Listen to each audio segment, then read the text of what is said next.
Prometo manter, defender e cumprir a Constituição. Brasil acima de tudo e Deus acima de todos.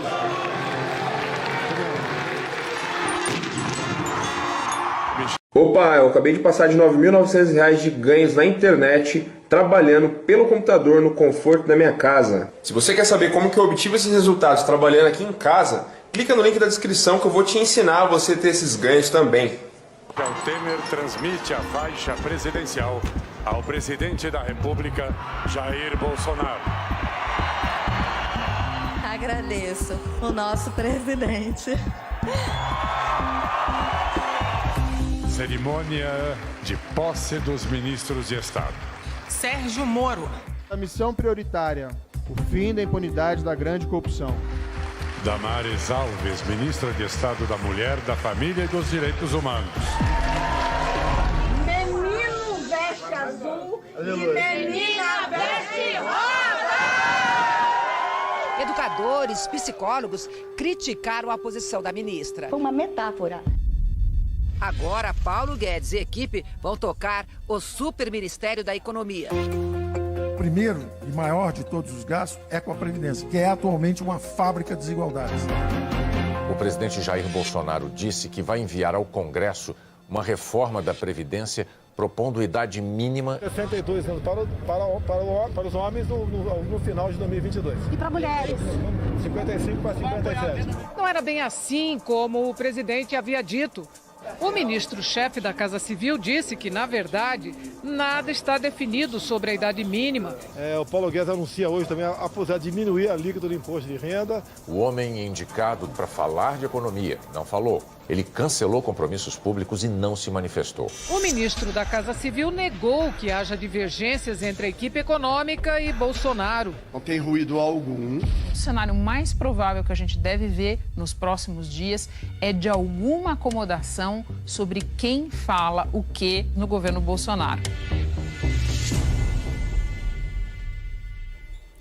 Expectativa em Brasília para a semana que está começando. O presidente Jair Bolsonaro deve analisar as propostas para a reforma da Previdência.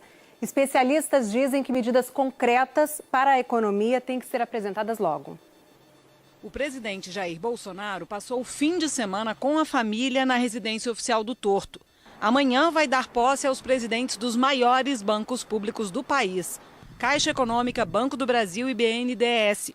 Quer que eles ajudem a reforçar o caixa do governo, vendendo empresas controladas pelos bancos. O futuro presidente da Caixa diz que quer vender na Bolsa de Valores ações de pelo menos 2 subsidiárias, como a Caixa Seguridade, este ano. A Caixa vai focar nos clientes de menor renda, na parte imobiliária, que é exatamente sua grande vantagem comparativa. O presidente Jair Bolsonaro vai fazer na terça-feira a segunda reunião ministerial. E os ministros devem apresentar o resultado de uma avaliação que fizeram sobre normas burocráticas que serão revogadas para dar mais eficiência às ações do governo. A grande expectativa é em relação ao anúncio de medidas para a Previdência.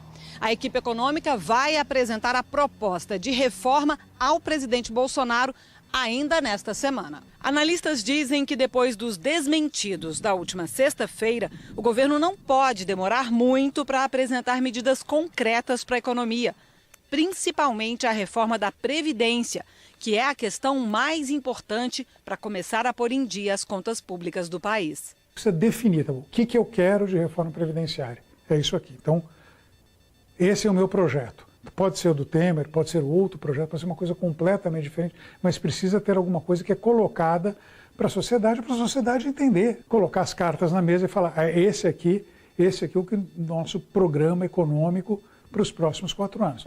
O ex-ministro da Fazenda, Maílson da Nóbrega, disse que o governo deve aproveitar essa fase de lua de mel, quando tem forte apoio popular, para aprovar mudanças nas regras da aposentadoria e frear o crescimento da dívida pública, que já representa quase 80% de tudo que o país produz. Nesse período de lua de mel, o Congresso tende a ser mais receptivo a medidas ousadas. E o presidente pode usar a legitimidade que ele obteve nas urnas, o apoio popular, a sua popularidade, as expectativas da sociedade com o seu governo para obter a aprovação da reforma da Previdência. Mas ela não é tudo.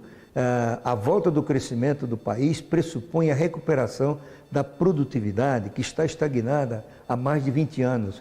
E isso pressupõe uma reforma tributária profunda. Ex-presidente do Banco Central, Gustavo Franco, acha que a proposta de reforma deve ser apresentada em fevereiro, quando os novos deputados e senadores tomam posse. O modo de apresentar a reforma da Previdência vai ser decisivo para a sua aceitação, seja no Congresso, seja aos olhos da opinião pública. É uma questão de organizar e apresentar ao Congresso, de novo, com um embrulho que ajude a opinião pública a perceber que isso é para o bem do país. Outro desafio do novo governo é o combate às fraudes contra a Previdência. Você vai conhecer agora a história de um desses golpes. Com um agravante, tudo era tramado dentro de uma câmara